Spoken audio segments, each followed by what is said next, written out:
ನಮಸ್ಕಾರ ಸ್ನೇಹಿತರೆ, ಪಾರೆಗದ್ದೆಯ ಮತ್ತೊಂದು ಎಪಿಸೋಡ್ಗೆ ಸ್ವಾಗತ. ಸ್ನೇಹಿತರೆ, ಕರ್ನಾಟಕದ ರಾಜಕೀಯದಲ್ಲಿ ವಿಶೇಷ ಬೆಳವಣಿಗೆ ನಡೀತಿದೆ. 2024ರ ಮಹರ್ಷಿ ವಾಲ್ಮೀಕಿ ಪರಿಶಿಷ್ಟ ಪಂಗಡಗಳ ಅಭಿವೃದ್ಧಿ ನಿಗಮದ ಬಹುಕೋಟಿ ಹಗರಣ ಮತ್ತೆ ಮುನ್ನೆಲೆಗೆ ಬಂದಿದೆ. ಈ ಹಗರಣ ಆಡಳಿತದಲ್ಲಿ ಇರುವ ಕಾಂಗ್ರೆಸ್ ಸರ್ಕಾರವನ್ನು ಅತ್ಯಂತ ತೀವ್ರವಾಗಿ ಕಟ್ಟಿಹಾಕಿತ್ತು. ಇದೇ ವಿವಾದ ಈಗ ಮತ್ತೊಂದು ಹೊಸ ಹಂತಕ್ಕೆ ತಲುಪಿದೆ. ಪರಿಶಿಷ್ಟ ಪಂಗಡದ ಶೋಷಿತ ಸಮುದಾಯಗಳ ಏಳಿಗೆಗೆ ಮೀಸಲಾಗಿದ್ದ ನೂರಾರು ಕೋಟಿ ರೂಪಾಯಿಗಳ ಅನುದಾನ ಲೂಟಿಯಾಗಿದೆ ಅಂತ ಎನ್ನಲಾದ ಹಗರಣವಿದು. ಈ ಹಗರಣದ ಮುಖ್ಯ ಆರೋಪ ಎದುರಿಸುತ್ತಿರುವ ಬಿ ನಾಗೇಂದ್ರ ಅವರನ್ನು ಮರಳಿ ಸಂಪುಟಕ್ಕೆ ಸೇರಿಸಿಕೊಂಡಿರುವ ಕಾಂಗ್ರೆಸ್ ಸರ್ಕಾರದ ನಡೆ ಸದನದಲ್ಲಿ ಭಾರೀ ಬೆಂಕಿ ಹೊತ್ತಿಸಿದೆ. ಇನ್ನೊಂದು ಕಡೆ ಇದೇ ವಿವಾದವನ್ನು ಪ್ರತಿಪಕ್ಷಗಳು ತಮ್ಮ ಅಸ್ತ್ರವನ್ನಾಗಿ ಮಾಡಿಕೊಂಡಿವೆ. ವಿಧಾನ ಪರಿಷತ್ ಮತ್ತು ವಿಧಾನಸಭೆಯಲ್ಲಿ ಪ್ರತಿಪಕ್ಷದ ನಾಯಕರು ಪೋಸ್ಟರ್ ವಾರ್ ನಡೆಸುತ್ತಿದ್ದಾರೆ. ಭ್ರಷ್ಟ ನಾಗೇಂದ್ರ ಅವರನ್ನು ವಜಾಗೊಳಿಸಿ, ಲೂಟಿ ಮಾಡಿದ ನಾಗೇಂದ್ರ ಅವರನ್ನು ವಜಾಗೊಳಿಸಿ ಅಂತ ಪೋಸ್ಟರ್ ಹಿಡಿದು ಬಿಜೆಪಿ ಸಂಸದರು ಮುಂಗಾರು ಕಲಾಪವನ್ನೇ ಸ್ಟಾಪ್ ಮಾಡಿದ್ದಾರೆ. ಇತ್ತ ಬಿಜೆಪಿ ರಾಜ್ಯಾಧ್ಯಕ್ಷ BY ವಿಜಯೇಂದ್ರ ಅವರು ಸರ್ಕಾರ ಬಂಡತನ ಬಿಟ್ಟು ತಕ್ಷಣವೇ ನಾಗೇಂದ್ರ ಅವರನ್ನು ಸಂಪುಟದಿಂದ ಕೈಬಿಡಬೇಕು ಅಂತ ನೇರ ಸವಾಲು ಹಾಕಿದ್ದಾರೆ. ಇದರ ಜೊತೆಗೆ ಇದೇ ಹಗರಣವನ್ನು ಅಸ್ತ್ರವಾಗಿ ಮಾಡಿಕೊಂಡು ರಾಯಚೂರಿನಿಂದ ಬಳ್ಳಾರಿಯವರೆಗೆ ಬರೋಬ್ಬರಿ 400 ಕಿಲೋಮೀಟರ್ ಬೃಹತ್ ಪಾದಯಾತ್ರೆಯನ್ನು ನಡೆಸಲು ಬಿಜೆಪಿ ಸಜ್ಜಾಗಿತ್ತು. ಆದರೆ ಈ ಪಾದಯಾತ್ರೆ ದಿಢೀರಾಗಿ ರದ್ದಾಗುವ ಪರಿಸ್ಥಿತಿಗೆ ತಲುಪಿದೆ. ಹಾಗಿದ್ರೆ ಏನಿದು ಹಗರಣ? ನಾಗೇಂದ್ರ ಅವರಿಗೂ ಹಗರಣಕ್ಕೂ ಏನು ಸಂಬಂಧ ಅನ್ನೋದ್ರ ಜೊತೆಗೆ ಕಾಂಗ್ರೆಸ್ ಸರ್ಕಾರದ ಈ ಭ್ರಷ್ಟ ಮುಖವಾಡ, ಸದನದ ಒಳಗಿನ ಈ ಪೋಸ್ಟರ್ ವಾರ್ ಮತ್ತು ಬಿಜೆಪಿ ಪಾದಯಾತ್ರೆಯ ಹಿಂದಿರುವ ಆಂತರಿಕ ಜಾತಿಯ ಸಮೀಕರಣಗಳ ಅಸಲಿಕತೆ ಏನು, ಪಾದಯಾತ್ರೆ ರದ್ದಾಗುವುದಕ್ಕೆ ಕಾರಣವೇನು ಅನ್ನೋದನ್ನ ಈ ವಿಡಿಯೋದಲ್ಲಿ ಕಂಪ್ಲೀಟ್ ಆಗಿ ನೋಡ್ತಾ ಹೋಗೋಣ. ಅದಕ್ಕೂ ಮುನ್ನ ನೀವಿನ್ನು ನಮ್ಮ ಚಾನಲ್ಗೆ ಸಬ್ಸ್ಕ್ರೈಬ್ ಆಗಿಲ್ಲ ಅಂದರೆ ಈಗಲೇ ಆಗಿ, ಹಾಗೆ ಪಕ್ಕದಲ್ಲಿರೋ ಬೆಲ್ಲೈಕನ್ ಮೇಲೆ ಕ್ಲಿಕ್ ಮಾಡಿ. ಸ್ನೇಹಿತರೆ, ಮೊದಲು ಈ ವಾಲ್ಮೀಕಿ ಅಭಿವೃದ್ಧಿ ನಿಗಮದ ಹಗರಣ ಏನು ಅಂತ ನೋಡೋಣ. ಈ ನಿಗಮದ ಪರಿಶಿಷ್ಟ ಪಂಗಡ ಸಮುದಾಯದ ಬಡವರು, ಯುವಕರ ಉದ್ಯೋಗ, ಕೃಷಿ ಮತ್ತು ಶಿಕ್ಷಣದ ಏಳಿಗೆಗೆ ಕೆಲಸ ಮಾಡುತ್ತದೆ.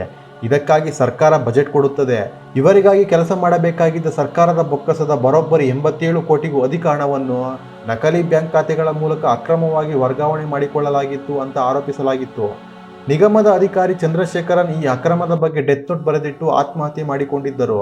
ಅವರ ಸಾವಿನ ಬೆನ್ನಲ್ಲೇ ಈ ಬೃಹತ್ ಜಾಲ 2024ರಲ್ಲಿ ಬಯಲಿಗೆ ಬಂದಿತ್ತು. CBI ಮತ್ತು ED ತನಿಖೆ ನಡೆಸಿದ್ದವು. ತನಿಖೆಯಲ್ಲಿ ನಿಗಮದ ಹಣ ಹೈದರಾಬಾದಿನ ನಕಲಿ ಖಾತೆಗಳ ಮೂಲಕ ಬೇರೆ ಬೇರೆ ಚುನಾವಣಾ ಖರ್ಚುಗಳಿಗೆ ಹಾಗೂ ಮದ್ಯ ಖರೀದಿ ಮತ್ತು ವೈಯಕ್ತಿಕ ಖಾತೆಗಳಿಗೆ ಹರಿದು ಹೋಗಿರುವುದು ದೃಢಪಟ್ಟಿತ್ತು. ಅಹಿಂದ ಮತ್ತು ಶೋಷಿತರ ಪರ ಅಂತ ಯಾವಾಗಲೂ ಕಾಂಗ್ರೆಸ್ ನಾಯಕರು ಹೇಳಿಕೊಳ್ಳುತ್ತಾರೆ. ಆದರೆ ಅವರ ಆಡಳಿತದಲ್ಲೇ ದಲಿತ ಮತ್ತು ಬುಡಕಟ್ಟು ನಿಗಮದ ಹಣ ಲೂಟಿಯಾಗಿದ್ದು ಪಕ್ಷಕ್ಕೆ ತೀವ್ರ ನೈತಿಕ ಹಿನ್ನಡೆ ತಂದಿಟ್ಟಿದೆ. ಆ ಟೈಮ್ನಲ್ಲಿ ಬಿ ನಾಗೇಂದ್ರ ಅವರ ವಿರುದ್ಧ ಆರೋಪಗಳು ಕೇಳಿ ಬಂದವು. ಇದರ ಹಿನ್ನೆಲೆಯಲ್ಲಿ ಅವರು ತಮ್ಮ ಸಚಿವ ಸ್ಥಾನಕ್ಕೆ ರಾಜೀನಾಮೆ ಕೂಡ ಕೊಟ್ಟರು. ಆದರೆ ಇದೀಗ ಮತ್ತೆ DKಶಿ ಅವರ ಸಂಪುಟಕ್ಕೆ ಮರಳಿ ಬಂದಿದ್ದಾರೆ. ಅದರ ಜೊತೆಗೆ ಹಗರಣದ ಆರೋಪ ಕೂಡ ಮರಳಿ ಬಂದಿದೆ. ಈ ಪ್ರಕರಣದ ತನಿಖೆ ನಡೆಸುತ್ತಿರುವ CID, ED ಹಾಗೂ CBI ಮೂರೂ ತನಿಖಾ ಸಂಸ್ಥೆಗಳು ತಮ್ಮ ತನಿಖೆಯನ್ನು ಪೂರ್ಣಗೊಳಿಸಿವೆ. CBI ಸಲ್ಲಿಸಿರುವ ಚಾರ್ಜ್ ಶೀಟ್ನಲ್ಲಿ ಬೆಚ್ಚಿ ಬೀಳಿಸುವ ಅಂಶಗಳು ಬೆಳಕಿಗೆ ಬಂದಿವೆ. CBI ಸಲ್ಲಿಸಿರುವ ಚಾರ್ಜ್ ಶೀಟ್ನಲ್ಲಿ ಸಚಿವ ಬಿ ನಾಗೇಂದ್ರ ಅವರೊಂದಿಗೆ ಒಟ್ಟು 13 ಜನರನ್ನು ಆರೋಪಿಗಳನ್ನಾಗಿ ಹೆಸರಿಸಲಾಗಿದೆ. ಬಿ ನಾಗೇಂದ್ರ ಅವರ ವಿರುದ್ಧ ವಿಚಾರಣೆ ನಡೆಸಲು ರಾಜ್ಯಪಾಲರ ಅಂತಿಮ ಅನುಮತಿಗಾಗಿ ಕಾಯುತ್ತಿದ್ದಾರೆ. ಇದುವರೆಗೂ CBI 3 ಚಾರ್ಜ್ ಶೀಟ್ ಸಲ್ಲಿಸಿದೆ. ಇದೀಗ ಸಚಿವ ಬಿ ನಾಗೇಂದ್ರ ವಿರುದ್ಧ ಚಾರ್ಜ್ ಫ್ರೇಮ್ ಮಾಡಲು ರಾಜ್ಯಪಾಲರ ಅನುಮತಿ ಕೋರಲಾಗಿದೆ. ಪ್ರಸ್ತುತ ನಾಗೇಂದ್ರ ಅವರು ಹಾಲಿ ಸಚಿವರಾಗಿದ್ದಾರೆ. ಹೀಗಾಗಿ ಜನಪ್ರತಿನಿಧಿಯಾಗಿ ಸೇವೆ ಮಾಡುತ್ತಿರುವುದರಿಂದ ಸೆಕ್ಷನ್ 19ರ ಅಡಿಯಲ್ಲಿ ಗವರ್ನರ್ ಅನುಮತಿ ಕಡ್ಡಾಯವಾಗಿದೆ. ವಿಧಾನಸಭೆ ಮತ್ತು ವಿಧಾನ ಪರಿಷತ್ ಅಧಿವೇಶನ ಪ್ರಾರಂಭವಾಗುತ್ತಿದ್ದಂತೆ ಬಿಜೆಪಿ ಈ ಹಗರಣವನ್ನು ಪ್ರಮುಖ ಅಸ್ತ್ರವನ್ನಾಗಿ ಮಾಡಿಕೊಂಡಿದೆ. ವಿಧಾನ ಪರಿಷತ್ನ ವಿಪಕ್ಷ ನಾಯಕ ಛಲವಾದಿ ನಾರಾಯಣಸ್ವಾಮಿ ಅವರ ನೇತೃತ್ವದಲ್ಲಿ ಬಿಜೆಪಿ ಸದಸ್ಯರು ಭ್ರಷ್ಟ ನಾಗೇಂದ್ರ ಅವರನ್ನು ವಜಾಗೊಳಿಸಿ, ದಲಿತರ ಹಣ ಲೂಟಿ ಮಾಡಿದ್ದವರನ್ನು ರಕ್ಷಿಸಬೇಡಿ ಎಂಬ ಪೋಸ್ಟರ್ಗಳನ್ನು ಪ್ರದರ್ಶಿಸಿ ಬಾವಿಗಿಳಿದು ಧರಣಿ ನಡೆಸುತ್ತಿದ್ದಾರೆ. ಹಗರಣದ ಗಂಭೀರ ಆರೋಪ ಹೊತ್ತಿರುವ ವ್ಯಕ್ತಿಗೆ ಮರಳಿ ಸಚಿವ ಸ್ಥಾನ ನೀಡಿದ್ದನ್ನು ಪ್ರಶ್ನಿಸಿ ಕಲಾಪವನ್ನೇ ತಡೆದಿದ್ದಾರೆ. ಇತ್ತ ಮಾಧ್ಯಮಗಳ ಮುಂದೆ ಗುಡುಗಿದ ಬಿಜೆಪಿ ರಾಜ್ಯಾಧ್ಯಕ್ಷ BY ವಿಜಯೇಂದ್ರ ಹಿಂದೆ ಸಿದ್ದರಾಮಯ್ಯ ಅವರೇ ಮುಖ್ಯಮಂತ್ರಿಯಾಗಿದ್ದಾಗ ಸಮಗ್ರ ಚರ್ಚೆಯಾದ ಬಳಿಕವೇ ನಾಗೇಂದ್ರ ಅವರನ್ನು ಸಚಿವ ಸ್ಥಾನದಿಂದ ಕೈಬಿಡಲಾಗಿತ್ತು. ಈಗ ಹೊಸದಾಗಿ ಚರ್ಚಿಸಲು ಏನೂ ಉಳಿದಿಲ್ಲ. ಸರ್ಕಾರಕ್ಕೆ ಕಿಂಚಿತ್ತಾದರೂ ನೈತಿಕತೆ ಇದ್ದರೆ ಬಂಡತನ ಬಿಟ್ಟು ತಕ್ಷಣವೇ ನಾಗೇಂದ್ರ ಅವರನ್ನು ಸಂಪುಟದಿಂದ ವಜಾ ಮಾಡಬೇಕು ಅಂತ ಒತ್ತಾಯಿಸಿದರು. ಜೊತೆಗೆ ರಾಜ್ಯದಲ್ಲಿ ಭೀಕರ ಬರಗಾಲ, KPSC ಹಗರಣ, ಬಿಡದಿ ಟೌನ್ಶಿಪ್ ಅಂತಹ ಜ್ವಲಂತ ಸಮಸ್ಯೆಗಳ ಬಗ್ಗೆ ಚರ್ಚೆ ನಡೆಸಲು ನಿಲುವಳಿ ಸೂಚನೆ ನೀಡಲಾಗಿದೆ.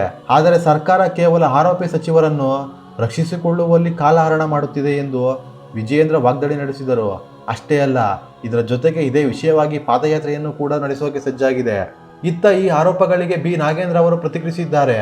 ದಲಿತ ಮತ್ತೊಮ್ಮೆ ಮಂತ್ರಿಯಾಗಿದ್ದೇನೆ, ಅಲ್ಲಿಂದ ಕೆಳಗಿಳಿಸಬೇಕು ಅಂತ ಈ ಮನುವಾದಿಗಳು ಈ ರೀತಿ ಮಾಡ್ತಿದ್ದಾರೆ. ದಲಿತರನ್ನು ಈ ದೇಶದಲ್ಲಿ ಮನುವಾದಿಗಳು ಯಾವ ರೀತಿ ನೋಡುತ್ತಿದ್ದಾರೆ ಅನ್ನೋದಕ್ಕೆ ಇದೇ ಉದಾಹರಣೆ ಅಂತ ನಾಗೇಂದ್ರ ಕಿಡಿಕಾರಿದ್ರು. ಸ್ನೇಹಿತರೆ, ವಾಲ್ಮೀಕಿ ನಿಗಮದ ಹಗರಣವನ್ನು ರಾಜ್ಯಾದ್ಯಂತ ಜನಸಾಮಾನ್ಯರ ಮನೆ ಬಾಗಿಲಿಗೆ ತಲುಪಿಸುವಲ್ಲಿ ಬಿಜೆಪಿ ಜೆಡಿಎಸ್ ಮೈತ್ರಿಕೂಟ ಬೃಹತ್ ಪಾದಯಾತ್ರೆಯ ಯೋಜನೆ ರೂಪಿಸಿತ್ತು. ಈ ಹಿಂದೆ ಬೆಂಗಳೂರಿನಿಂದ ಮೈಸೂರಿಗೆ ನಡೆದ ಮೂಡ ಪಾದಯಾತ್ರೆಯ ಯಶಸ್ಸಿನ ಮಾದರಿಯಲ್ಲೇ ಕಲ್ಯಾಣ ಕರ್ನಾಟಕ ಮತ್ತು ಉತ್ತರ ಕರ್ನಾಟಕ ಭಾಗದಲ್ಲಿ ರಾಯಚೂರಿನ ದೇವದುರ್ಗದಿಂದ ಬಳ್ಳಾರಿಯವರೆಗೆ ಸುಮಾರು 400 ಕಿಲೋಮೀಟರ್ ಪಾದಯಾತ್ರೆ ನಡೆಸಲು ದಿನಾಂಕ ನಿಗದಿಪಡಿಸಲಾಗಿತ್ತು. ಮಾಜಿ ಸಚಿವ ಬಿ ರಾಮುಲು ಅವರು ಕೂಡ ದೆಹಲಿಗೆ ತೆರಳಿ ಬಿಜೆಪಿ ಹೈಕಮಾಂಡ್ನ ಪ್ರಮುಖ ನಾಯಕರಾದ ಬಿ ಎಸ್ ಸಂತೋಷ್ ಅವರೊಂದಿಗೆ ಚರ್ಚಿಸಿ ಪಾದಯಾತ್ರೆಗೆ ಹಸಿರು ನಿಶಾನೆ ಪಡೆದುಕೊಂಡು ಬಂದಿದ್ದರು. ವಾಲ್ಮೀಕಿ ನಿಗಮದ ಹಣ ದುರುಪಯೋಗ, ಹಣದ ಅಕ್ರಮ ವರ್ಗಾವಣೆ ಹಾಗೂ ಪ್ರಕರಣದಲ್ಲಿ ಸರ್ಕಾರದ ಹೊಣೆಗಾರಿಕೆ ಸೇರಿದಂತೆ ಹಲವು ವಿಚಾರಗಳನ್ನು ಜನರ ಮುಂದೆ ತೆಗೆದುಕೊಂಡು ಹೋಗುವುದು ಪಾದಯಾತ್ರೆಯ ಉದ್ದೇಶವಾಗಿತ್ತು. ಆದರೆ ಆಗಸ್ಟ್ 23ರಿಂದ ಆರಂಭವಾಗಬೇಕಿದ್ದ ಈ 400 ಕಿಲೋಮೀಟರ್ ಪಾದಯಾತ್ರೆ ಅಂತಿಮ ಕ್ಷಣದಲ್ಲಿ ಬಹುತೇಕ ರದ್ದಾಗುವ ಹಂತಕ್ಕೆ ತಲುಪಿದೆ. ಬಿಜೆಪಿ ಒಳಗಿನ ಭಿನ್ನಮತ ಇದಕ್ಕೆ ಕಾರಣ ಎನ್ನಲಾಗುತ್ತಿದೆ. ಬಿಜೆಪಿ ರಾಜ್ಯ ಕಚೇರಿಯಲ್ಲಿ ನಡೆದ ಪರಿಶಿಷ್ಟ ಪಂಗಡಗಳ ನಾಯಕರ ಸಭೆಯಲ್ಲಿ ಭಾರಿ ಭಿನ್ನಾಭಿಪ್ರಾಯ ವ್ಯಕ್ತವಾಗಿದೆ. ನಾಗೇಂದ್ರ ನಮ್ಮದೇ ವಾಲ್ಮೀಕಿ ಸಮುದಾಯಕ್ಕೆ ಸೇರಿದವರು, ಕೇವಲ ಎಸ್ಟಿ ನಾಯಕರೇ ಅವರ ವಿರುದ್ಧ 400 ಕಿಲೋಮೀಟರ್ ಪಾದಯಾತ್ರೆ ನಡೆಸಿದರೆ ಸಮುದಾಯದಲ್ಲಿ ತಪ್ಪು ಸಂದೇಶ ಹೋಗಬಹುದು ಮತ್ತು ಸಮಾಜದ ಜನರು ನಮ್ಮ ಮೇಲೆಯೇ ಆಕ್ರೋಶಗೊಳ್ಳಬಹುದು ಅನ್ನೋ ವಾದ ಸಭೆಯಲ್ಲಿ ಮುನ್ನೆಲೆಗೆ ಬಂದಿದೆ ಎನ್ನಲಾಗಿದೆ. ಭ್ರಷ್ಟಾಚಾರಕ್ಕೆ ಜಾತಿ ಇಲ್ಲದಿರುವಾಗ ಕೇವಲ ಎಸ್ಟಿ ನಾಯಕರನ್ನೇ ಮುಂದಿಟ್ಟುಕೊಂಡು ಹೋರಾಟ ನಡೆಸುವುದು ಸರಿಯಲ್ಲ ಅಂತ ನಾಯಕರು ಅಸಮಾಧಾನ ಹೊರಹಾಕಿದ್ದಾರೆ.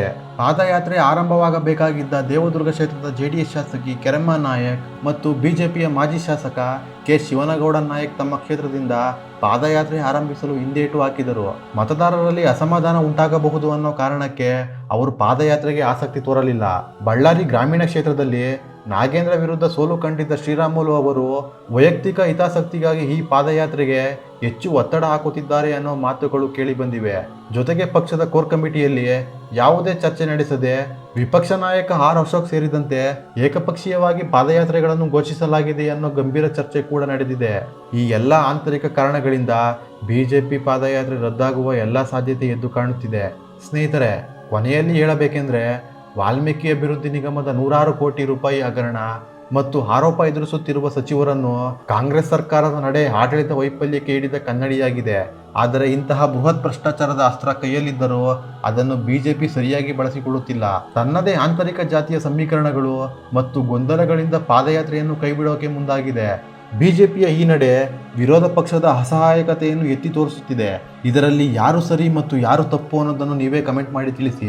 ಸ್ನೇಹಿತರೆ, ಮತ್ತೆ ಮುಂದಿನ ವಿಡಿಯೋದಲ್ಲಿ ಭೇಟಿಯಾಗೋಣ. ಧನ್ಯವಾದಗಳು.